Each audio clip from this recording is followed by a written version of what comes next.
Bonjour à tous, merci de nous avoir rejoints pour ce webinaire donc, sur la thématique comment l'onboarding assure la bonne intégration des futurs collaborateurs. Un webinaire donc, qui vous est proposé par votre intégrateur conseil G4 en collaboration avec l'éditeur de solutions SIRH Lucas et plus précisément Bertie Sanchez, donc, qui est notre responsable partenaire auprès de l'éditeur. Alors, pour information, vous êtes en mode écoute seul. Toutefois, vous allez avoir la possibilité tout au long de cette présentation de poser vos questions sur la plateforme, sur le module questions ou chat de la plateforme Livestorm. Et nous prendrons le temps, bien évidemment, à la fin de ce webinaire, de répondre à vos différentes interrogations.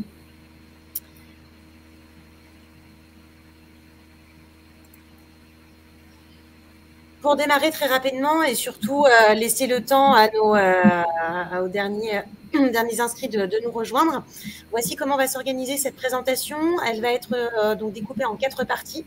Une première partie très, très rapide pour pouvoir vous présenter G4 et surtout le partenariat avec Lucas.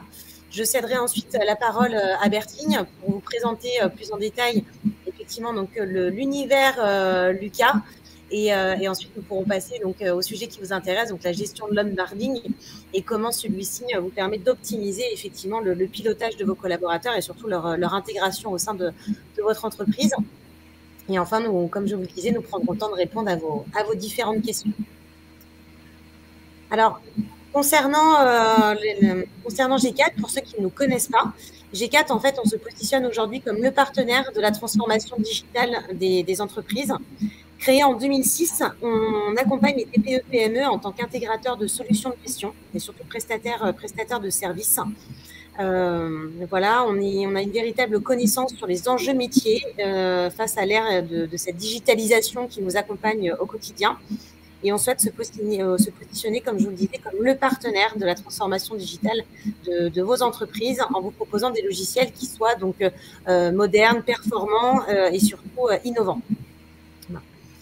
Pour pouvoir vous accompagner, donc l'offre effectivement de G4 s'oriente autour de 3 pôles de compétences. Donc toute la partie conseil qui va nous permettre de vous proposer donc des audits et également de vous préconiser des solutions les plus adaptées à vos différentes problématiques. On a toute la partie d'intégration de solutions. Donc comme je vous le disais, c'est toute une offre globale pour pouvoir accompagner la transition digitale de votre entreprise, mais aussi vos différents process métiers dans vos différents services. Et donc après, c'est une partie service pour pouvoir intégrer ces solutions, donc toute la partie hébergement, personnalisation en fonction de votre écosystème. Le but, bien évidemment, est de vous accompagner sur 3 étapes, donc comme vous pouvez le voir à l'écran, d'optimiser les flux de transformation, de pouvoir déployer les moyens qui correspondent aux besoins et aux enjeux de votre entreprise, et dans la continuité, voilà, garantir la continuité de vos services et surtout faire en sorte que les solutions que vous choisissez soient pérennes pour le pilotage de votre activité. Et le but de tout cela, voilà, est de toujours simplifier les processus de gestion par la transformation numérique et digitale des entreprises. Pour répondre, alors cette slide est plus pour Bertie, mais très rapidement pour faire l'introduction, pour répondre effectivement à ces enjeux auxquels G4 souhaite répondre auprès de ses clients, nous avons mis en place un partenariat avec Lucas depuis 2018 maintenant. Ensemble, nous partageons des valeurs et des objectifs qui nous sont communs, puisque voilà, l'objectif de Lucas, et Bertie vous l'expliquera aussi plus en détail, c'est de pouvoir simplifier les processus et les usages, de digitaliser des systèmes d'information et surtout de booster la productivité des entreprises. Voilà. Et en ce sens, voilà, Lucas se positionne, vous le verrez, comme une suite de solutions SIRH qui ont vocation à automatiser et surtout dématérialiser la RH pour plus de performance. Mais du coup, je laisse la parole à Bertie qui va vous présenter donc l'éditeur Lucas et surtout la solution d'onboarding plus en détail. Merci Amandine. Alors, je vais repartager mon écran. Et ça va être cet écran ici.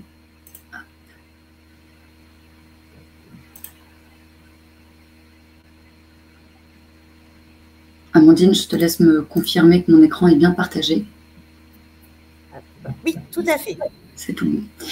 Eh ben, enchantée, merci à vous d'être présent avec nous ce matin. Donc, moi, je suis Bertie Sanchez. Donc, je travaille chez Lucas depuis un peu plus d'un an. J'accompagne G4 dans la distribution de nos solutions. Donc, G4 est certifié Lucas techniquement et commercialement.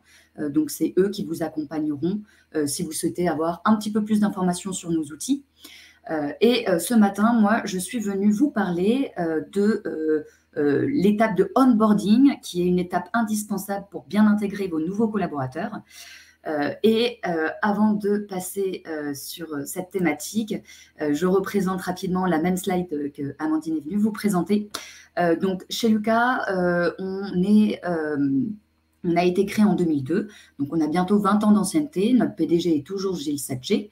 On a un petit peu plus de 4400 clients qui sont répartis dans une centaine de pays parce que nous avons beaucoup de sociétés qui ont des filiales à l'étranger, donc on gère très bien les multisites, multi-entités légales. Donc, parmi ces clients, cela représente un peu plus de 800 000 utilisateurs actifs qui utilisent nos solutions parce qu'aujourd'hui, on met à disposition des sociétés un SIRH à la carte. Je viendrai vous présenter rapidement les solutions, mais aujourd'hui, on va bien se concentrer que sur quelques-unes. On est presque 300 collaborateurs et non pas 260. On est répartis sur 3 sites et bientôt un 4e site à Barcelone. Et l'an passé, on a réalisé un chiffre d'affaires de 15,2 millions d'euros, ce qui a représenté une croissance de 28%. Chez Lucas, notre particularité, c'est que cette croissance, on va venir la réinvestir dans l'embauche de nouveaux collaborateurs. Nous sommes une société en autofinancement. Nous n'avons pas levé de fonds et c'est notre département de recherche et développement où on va venir consolider les équipes pour améliorer nos outils déjà existants, mais également en créer des nouveaux. Et je viens tout de suite vous présenter les outils qui existent déjà aujourd'hui. Donc, il y en a 8. Vous avez même les dates de création de chacune d'entre elles. Et en fait, ces outils, ces logiciels ont été conçus pour répondre à des problématiques métiers que peuvent rencontrer les sociétés aujourd'hui, que vous pouvez rencontrer. On est venu les classifier et les répartir dans des briques différentes. On a une première brique qui va regrouper 3 solutions pour gérer les temps, les temps, activités, la gestion d'affaires. Notre solution Figo pour gérer les congés absences et la suite Timi pour suivre des temps de présence et des temps déjà passés de vos collaborateurs, que ce soit en horaire ou sur des projets, et suivre également la rentabilité d'un point de vue un petit peu plus financier sur des projets. Ensuite, on a un deuxième bloc qui va orienter plus des solutions liées aux finances, aux problématiques liées par exemple à la gestion des notes de frais. Et aujourd'hui, notre solution Climi vous permet de dématérialiser l'intégralité de ces processus. Et enfin, la troisième brique qui est composée de 3 solutions SIRH avec la suite Popli. Donc, Popli Core RH pour dématérialiser les dossiers de vos collaborateurs, mais également intégrer l'arrivée des nouveaux collaborateurs. Donc, c'est cette étape de onboarding que je vais venir vous présenter. Et ensuite, on a 2 autres solutions, Popli Rémunération pour décentraliser les éléments variables de paye, donc un outil plus destiné aux gestionnaires de paye qui vont vous permettre de saisir tout simplement les éléments variables, les éléments fixes et ensuite les déverser dans votre paye. Et Popli Entretien et Objectif, comme le nom l'indique, lancer des campagnes d'entretien obligatoires et non obligatoires et fixer des objectifs à vos collaborateurs. Toutes ces solutions, comme vous pouvez le voir, elles viennent encercler votre paye et votre comptabilité. On va bien sûr venir paramétrer en fonction de la paye que vous avez aujourd'hui les différents exports de ces outils. Pareil pour la comptabilité. Et ce qui vous permet aujourd'hui de pouvoir générer les bulletins de paye de vos collaborateurs de la manière la plus juste, avec les bonnes informations qui seront tirées et extraites de ces outils. Et aujourd'hui, vous pouvez même dématérialiser les bulletins de paye de vos collaborateurs. Et on a un outil Paga qui vous le permet. L'avantage de toutes ces solutions, c'est qu'elles sont bien sûr accessibles sur une seule et même plateforme. Donc, vos collaborateurs vont pouvoir à la fois saisir des congés et récupérer, par exemple, leur contrat de travail sur une seule et même plateforme. Alors, je vous invite à poser vos questions au fur et à mesure. Je pourrai y répondre à la fin, sans problème. Et je vous propose de passer tout de suite dans la thématique du jour. L'objectif de cette demi-heure qu'on va passer ensemble, c'est je vais venir vous expliquer et vous donner des conseils pour bien réussir l'intégration de vos nouvelles recrues et surtout pourquoi c'est important de le faire. Et c'est cette fonctionnalité clé de onboarding qui va en tout cas, vous permettre de bien intégrer vos nouveaux collaborateurs. Alors, la qualité de l'accueil d'un collaborateur est déterminante. C'est à cette étape-là que les collaborateurs vont pouvoir s'approprier la culture de votre entreprise. Le fait de pouvoir faciliter son intégration, va lui permettre d'être beaucoup plus rapidement opérationnel dans la réalisation de ses objectifs et de ses missions. Donc, bien évidemment, le salarié, quand il va arriver dans votre société, il va avoir de nombreux challenges, comme l'acculturation de votre société, mais également la prise en main d'un nouveau poste, rencontrer ses nouveaux collègues, une intégration dans une équipe, la découverte peut-être d'une nouvelle ville, une montée en compétences sur des outils. Bref, toutes ces challenges, il va falloir essayer de lui dégager du temps pour bien qu'il réalise ses missions. Et le onboarding va permettre de limiter du coup le flou qu'il pourrait ressentir et surtout l'aider à se projeter dans votre entreprise sur le long terme. Donc le onboarding, vous allez pouvoir rapidement, par exemple, envoyer le contrat de travail du collaborateur une fois que sa proposition d'embauche sera acceptée, qui va du coup limiter le risque et réduire le risque que le collaborateur aille, par exemple, chez un autre concurrent ou dans une autre société. Vous allez pouvoir très vite, lui faire signer son contrat de travail et faire en sorte à ce qu'il soit tout de suite opérationnel. Donc, le onboarding, qu'est-ce que c'est? C'est une définition assez générale que vous voyez à l'écran, un regroupement de tâches qui va permettre du coup de préparer l'arrivée d'un collaborateur sur son poste, qui peut concerner à la fois un nouvel embauché, mais également, par exemple, un collaborateur qui va changer de poste au sein même d'une structure. Vous allez vraiment pouvoir lancer ces campagnes de onboarding, pour toute personne. Et ensuite, il démarre à partir du moment où le candidat accepte sa nouvelle proposition d'embauche ou l'avenant à son contrat, par exemple. Et la première question à laquelle je vais venir vous répondre, c'est pourquoi il est important aujourd'hui de bien organiser l'arrivée d'un collaborateur. Et bien tout simplement parce que le coût d'embauche d'un collaborateur est relativement élevé. C'est l'équivalent à peu près d'une année de salaire brut. Bien évidemment, entre le temps que vous allez passer à mener les processus de recrutement, les éventuelles prestations de cabinet de recrutement, l'achat ou la mise en place du matériel informatique, mobilier, badge, bref, tous ces éléments, ça a un coût. L'intégration, la formation de ce nouveau collaborateur. C'est la raison pour laquelle un collaborateur qui arrive dans votre société, il faut absolument, votre objectif sera de faire en sorte à ce qu'il valide sa période d'essai, mais surtout qu'il reste dans votre structure. Et cette étape de onboarding, ça va lui permettre de se projeter et de l'aider dans l'intégration de votre société. Donc, pourquoi il vaut mieux intégrer un collaborateur pour du coup favoriser son engagement dans votre structure? A priori, 4% des collaborateurs quittent leur emploi le lendemain d'un premier jour désastreux. Et plus de 22% partiraient dans les premiers mois après leur embauche. Donc, le premier jour d'arrivée de vos collaborateurs, c'est une étape clé. C'est sur cette journée, mais également sur tout son onboarding, qu'il va falloir miser pour faire en sorte à ce qu'il reste. Les collaborateurs, au contraire, eux qui ont reçu et qui ont vécu un processus d'intégration structuré, ils sont à 58% susceptibles de rester dans votre société au moins 3 ans. Donc, n'oubliez pas que le coût d'embauche d'un collaborateur est assez élevé. Donc, le fait qu'il reste 3 ans dans votre structure, ça va vous permettre derrière d'assurer un effectif et de s'assurer que le collaborateur effectue bien les missions dans votre société. L'intégration d'un collaborateur est l'affaire de tous. Vous avez ici à l'écran les différents départements ou personnes qui vont être impliquées dans l'intégration de votre nouveau collaborateur. La première personne, ça va être les responsables RH. Donc, c'est eux qui vont endosser un petit peu le rôle de chef d'orchestre, pour mobiliser les différents services et impacter du coup les différents services impactés par la venue d'un collaborateur. Le manager du collaborateur concerné, il va devoir préparer le programme d'intégration, les différentes formations qui va devoir suivre. Le service informatique également, c'est ce service qui va devoir configurer les mails, les comptes mails, mais également mettre à disposition le matériel informatique des nouvelles recrues. l'Office Manager pour distribuer les clés ou encore présenter et faire des visites de locaux des collaborateurs lorsqu'ils arrivent le premier jour dans votre société.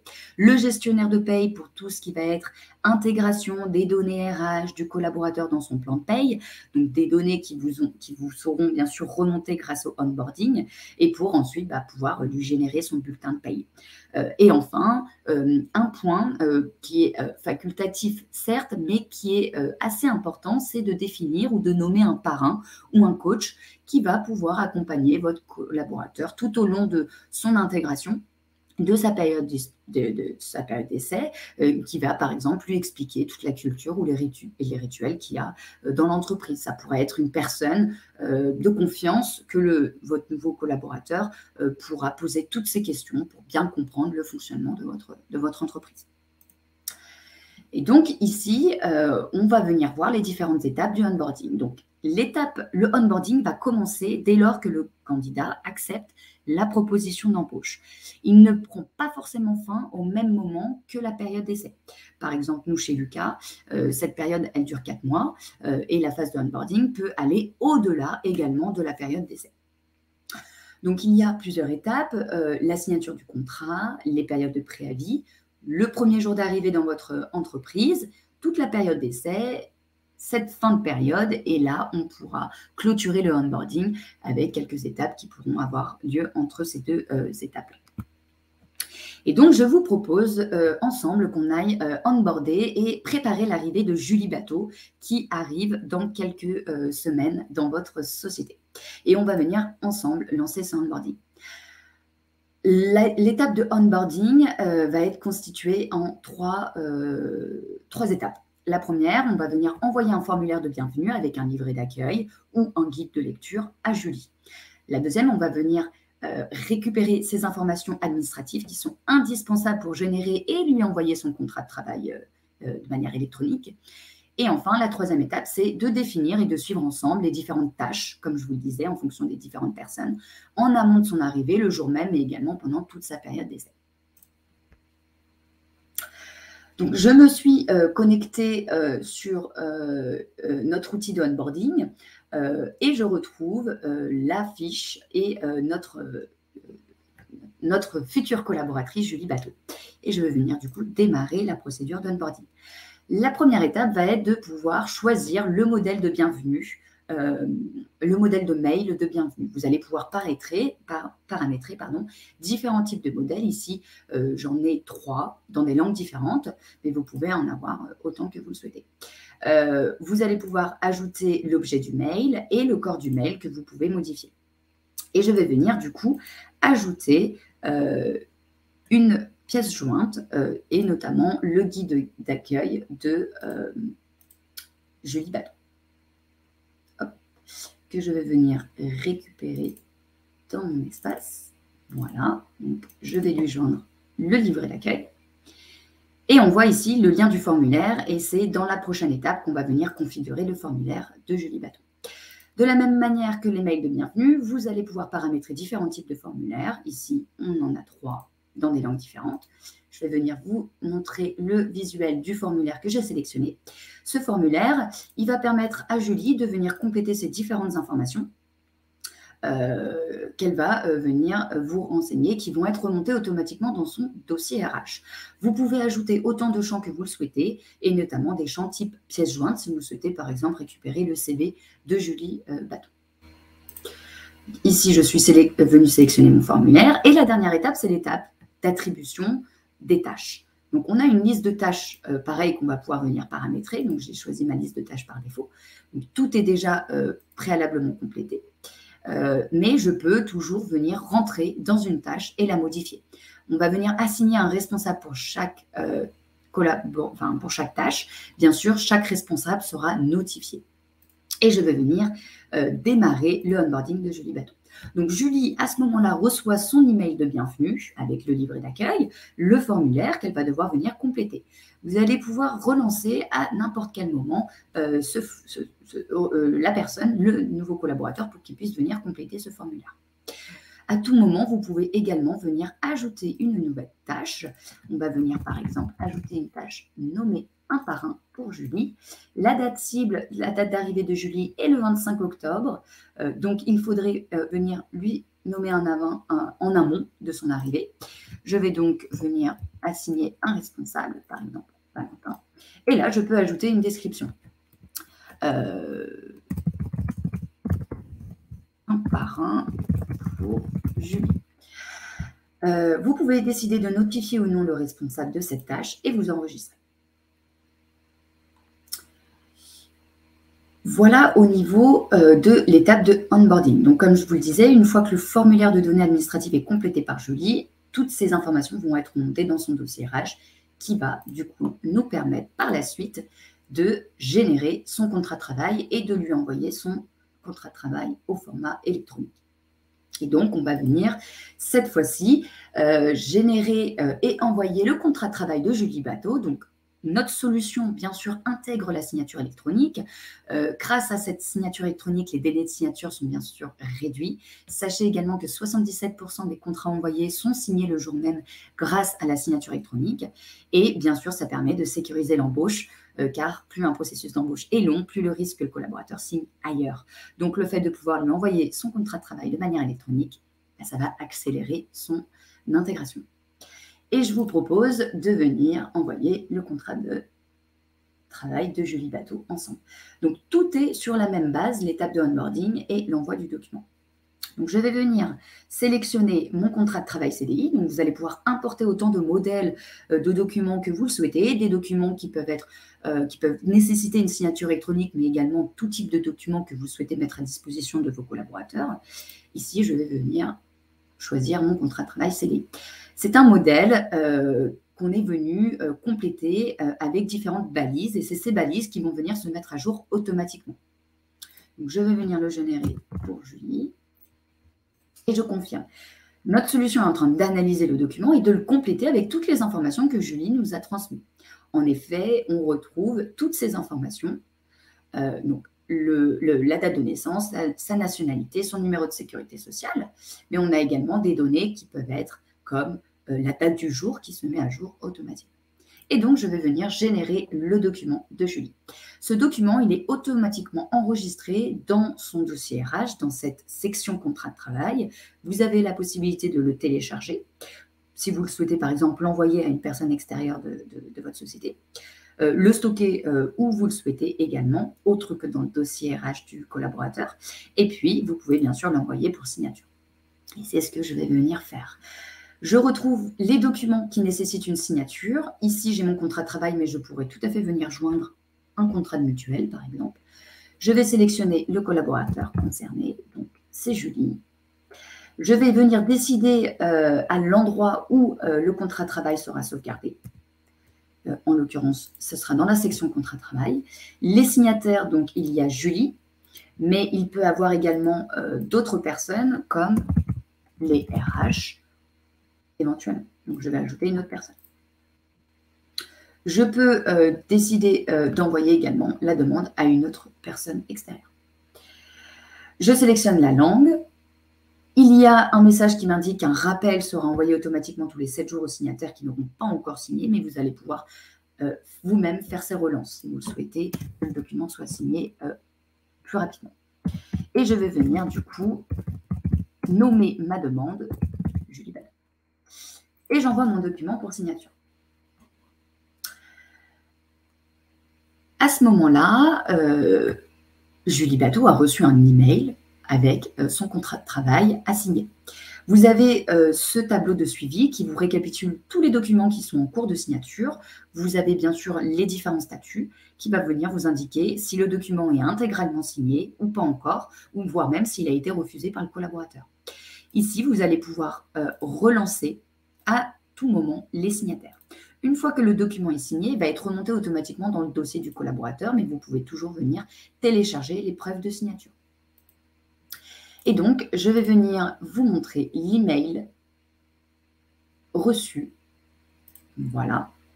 Donc, les collaborateurs vont recevoir un email de ce type, les invitant à venir signer électroniquement leur contrat de travail. Et donc, je vais venir accéder à mon document. Donc, on travaille avec un prestataire qui s'appelle Signaturite, qui, du coup, va apposer la signature électronique sur le document. Donc, les collaborateurs sont obligés d'accepter, bien sûr, les conditions. Et donc, je vais venir remplir les différents champs qui sont nécessaires pour la signature du document. En sachant que dans notre outil, la signature électronique est en illimité et vous pouvez envoyer autant de documents que vous le souhaitez sur notre outil. Et donc ici, le collaborateur va tout simplement venir signer son document et l'accepter. Et envoyer le document signé. Donc, ils peuvent le faire à la fois depuis un ordinateur, mais également s'ils ont accès à leur mail depuis leur mobile, ils pourront le faire grâce à leur index. Et on peut du coup venir accéder à son espace Lucas et retrouver notre contrat de travail signé dans le dossier du collaborateur. On continue notre étape de onboarding. Julie est venue signer son contrat de travail. Et ben, c'est son premier jour chez vous. Le premier jour est un moment qui est important également pour Julie. Il va falloir vraiment accompagner l'intégration de ce collaborateur. Donc, comme on le disait, nommer un parrain coach, mais également, par exemple, offrir un welcome kit peut permettre aux collaborateurs d'avoir l'impression de se sentir tout de suite de s'appartenir tout de suite à votre société. Pour vous donner un exemple, chez Lucas, chaque nouveau collaborateur arrive et reçoit ce kit avec des chaussettes, un carnet et des goodies qui sont assez sympathiques, qui permettent tout de suite de s'imprégner de la culture de l'entreprise. Il va falloir également lui définir un planning d'intégration qu'il va falloir lui communiquer le jour même. Plus le planning de la première semaine est structuré, plus le collaborateur va déjà se sentir utile, va savoir exactement quelles seront ses missions sur sa première semaine et va penser que votre société est très structurée. Donc, il peut avoir dans le planning un déjeuner d'accueil, des visites des locaux, présentation des autres services et le mot du président ou du PDG qui peut du coup faciliter et bien intégrer le collaborateur. Et l'objectif derrière, c'est de l'accueillir un petit peu comme à la maison. Le premier jour de Julie est arrivé, il va falloir qu'on lui fixe également des objectifs. Les objectifs, il faut bien sûr qu'ils soient atteignables pour que Julie puisse tout de suite s'approprier ses missions. Donc, bien sûr, il va falloir, en amont de fixer ses objectifs, noter quelques particularités du candidat pendant son recrutement pour éventuellement lui fixer des objectifs bonus et le challenger un petit peu dès son arrivée. Le fait de fixer des objectifs va permettre d'avoir un impact sur sa production dès la première semaine. Il ne faut pas non plus que le collaborateur soit constamment en formation. Il faut aussi tout de suite le responsabiliser. Et puis, bien sûr, faire de ces premiers mois un défi réalisable. Il est inutile de fixer des objectifs irréalisables pour les collaborateurs. Cela pourrait engendrer une baisse de motivation et donc, du coup, une rupture de période d'essai. Nous avons également un outil qui va vous permettre de fixer des objectifs. Ici, on va pouvoir fixer les objectifs de Julie Bateau. Pour cela, je vais venir ajouter un objectif qui va être, par exemple, intégration dans l'équipe. On peut choisir donc d'assigner la période de cet objectif. Ici, on est sur des objectifs annuels. Vous pouvez tout à fait venir fixer des objectifs trimestriels, semestriels. Et donc, du coup, on va dire qu'elle va devoir peut-être organiser un pot d'accueil avec son équipe, qui peut être un objectif. Et puis ensuite, c'est son intégration dans l'équipe. Et donc, du coup, j'ajoute cet objectif. On peut avoir des exemples d'objectifs de ce type, mais on peut avoir des exemples d'objectifs un petit peu plus sur les missions, comme par exemple savoir présenter les solutions. Le cas, par exemple. Dans ces cas-là, on va venir mettre plusieurs types d'objectifs qui peuvent être l'apprentissage des solutions, mais également, par exemple, valider un audit. Et vous pouvez tout à fait venir ajouter des objectifs bonus comme effectuer un déploiement d'une solution chez un client. Vous pouvez ajouter des étapes supplémentaires et choisir de la répartition des 3 étapes pour atteindre l'objectif. On a également la possibilité de fixer des objectifs par équipe. Ces objectifs, on va pouvoir du coup les définir en tant qu'objectifs d'équipe. Et donc, il y aura un objectif primaire et ensuite, on aura des objectifs secondaires avec des personnes différentes où on va pouvoir venir assigner des responsables pour chaque objectif secondaire. Donc, la particularité de fixer des objectifs à un collaborateur, lorsque Julie va venir se connecter sur l'outil, elle arrivera directement dans cette étape d'objectif parce qu'elle va devoir venir les mettre à jour au fur et à mesure. Elle peut soit déplacer la jauge, soit venir sélectionner directement l'atteinte de cette première étape au fur et à mesure. Les collaborateurs, vous pourrez leur laisser toujours la main pour éventuellement avertir leur manager que cet objectif est à risque, abandonné, ou même ils pourront venir indiquer à leur manager que cet objectif est irréalisable en ajoutant un commentaire. Le collaborateur, le manager sera notifié. Et on peut également laisser la main aux collaborateurs d'ajouter eux-mêmes leurs objectifs, ce qui va du coup les rendre proactifs. Et enfin, la dernière étape, c'est la fin du onboarding de Julie. On va venir lui envoyer un rapport d'étonnement. C'est important qu'on puisse récolter l'avis et le feedback du collaborateur pour favoriser, bien sûr, son amélioration en continu. Un entretien de fin de période d'essai également peut être un exemple de campagne. Ici, je vais venir du coup dupliquer ma campagne, un rapport d'étonnement à destination de Julie Bateau. Et donc, il n'y a pas de préparation à faire côté collaborateur parce qu'on va juste venir récupérer son feedback. Vous pouvez changer et définir un responsable de l'entretien. Il n'y aura pas d'approbation ni de validation à faire de son côté. On récupère uniquement son feedback. Je vais donc venir cibler une population et je vais venir sélectionner uniquement ma collaboratrice, Julie. Elle a une date dans le futur, c'est la raison pour laquelle on a, parce qu'elle n'a pas encore commencé, mais on va venir quand même lui envoyer ce rapport d'étonnement. Ensuite, on arrive sur le formulaire d'entretien, donc les différentes questions, mais que vous pouvez venir modifier l'ordre, ajouter tout type de questions. Nous avons également des grilles d'entretien qu'il vous suffit d'importer dans l'outil pour pouvoir du coup automatiquement envoyer ces éléments à vos collaborateurs. Le formulaire de demande d'avis, on peut demander l'avis d'un ou d'une collègue supplémentaire qui va du coup donner son feedback sur l'intégration de Julie Bateau. Donc, on va venir expliquer que j'aimerais bien demander l'avis à une personne, un collègue par exemple, et sélectionner les questions où on souhaiterait retrouver la demande d'avis du collaborateur. Il va falloir du coup venir rédiger ces questions. Ici, je ne vais pas demander d'avis. La notification, les mails à destination des collaborateurs et du manager. Et une fois que toutes ces étapes sont réalisées, je vais pouvoir lancer la campagne et lancer le rapport d'étonnement de Julie Bateau. On peut bien sûr envoyer des rapports d'étonnement en masse à plusieurs collaborateurs en une seule fois. La particularité entre nos deux outils, sur la partie entretien et sur la partie gestion des données administratives des collaborateurs, c'est qu'on va pouvoir mettre en place différents types d'alertes. On va pouvoir mettre en place des alertes sur échéance, comme les dates de fin de période d'essai, les dates d'anniversaire du collaborateur, les dates d'entretien professionnel, ou encore des dates d'entretien bilan à 6 ans d'ancienneté. Vous allez pouvoir, dans le dossier RH, ajouter tout type de données et du coup, pouvoir mettre en place ce type d'alerte et ne rien laisser passer. En résumé, je vous ai remis les 10 conseils pour bien intégrer les collaborateurs dans votre structure.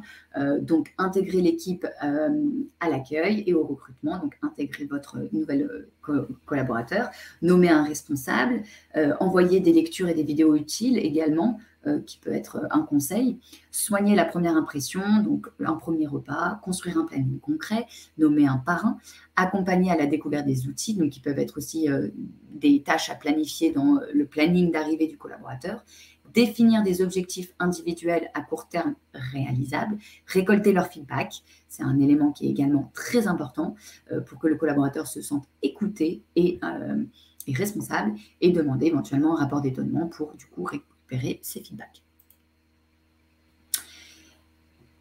Et j'en ai fini sur la présentation du onboarding et de comment vous pouvez aujourd'hui bien préparer et intégrer l'arrivée d'un nouveau collaborateur. Est-ce que vous avez peut-être des questions à me poser?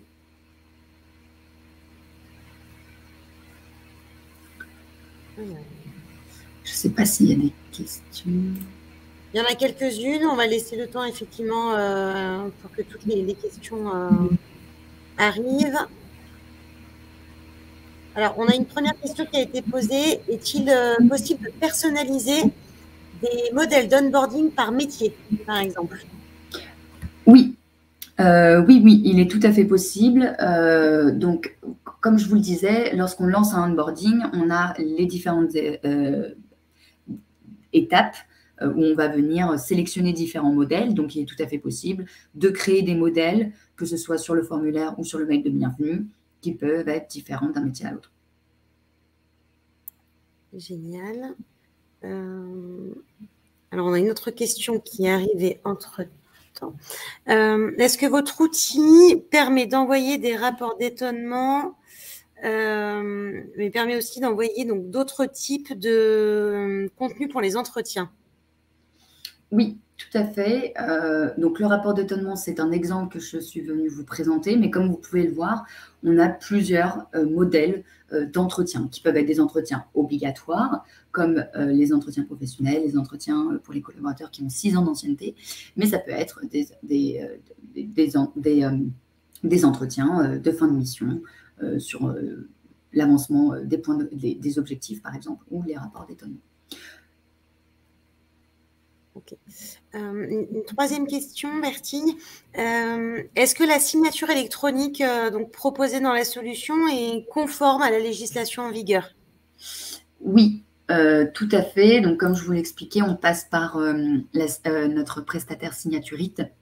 Donc, on peut vous envoyer bien sûr des éléments pour vous rassurer sur la signature électronique, qu'elle soit bien légalement fiable. Mais oui, bien sûr, tout est aux normes. Génial. En attendant que vous saisissiez peut-être d'autres questions, je partage mon écran de mon côté. Voilà, donc surtout, n'hésitez pas, si vous avez besoin d'une démonstration personnalisée sur cet outil de Lucas ou sur effectivement une autre solution SIRH proposée par Lucas, G4 se fera un plaisir de vous faire cette démonstration en lien avec votre écosystème et avec vos besoins. Et également, donc, que vous puissiez écrire d'autres questions, sachez que le replay sera disponible prochainement. Il vous sera envoyé évidemment par mail. Vous pourriez y accéder donc, via un lien URL. Et surtout, n'hésitez pas également à vous rendre sur le site de G4 pour revoir tout le programme de la G4 Academy. Nous avons d'ailleurs une prochaine session également avec Bertille, mais cette fois-ci vraiment sur la loi Avenir professionnel et notamment comment la solution Poptic RH vous permet d'optimiser la gestion de vos entretiens avec la conformité et la législation en vigueur sur la loi Avenir professionnel qui, vous le savez, est entrée en vigueur officiellement depuis le 30 septembre et qui, du coup, va véritablement impacter vos entretiens annuels sur cette année fin 2021, début 2022. N'hésitez pas, si vous avez d'autres questions, on va vous laisser encore quelques minutes.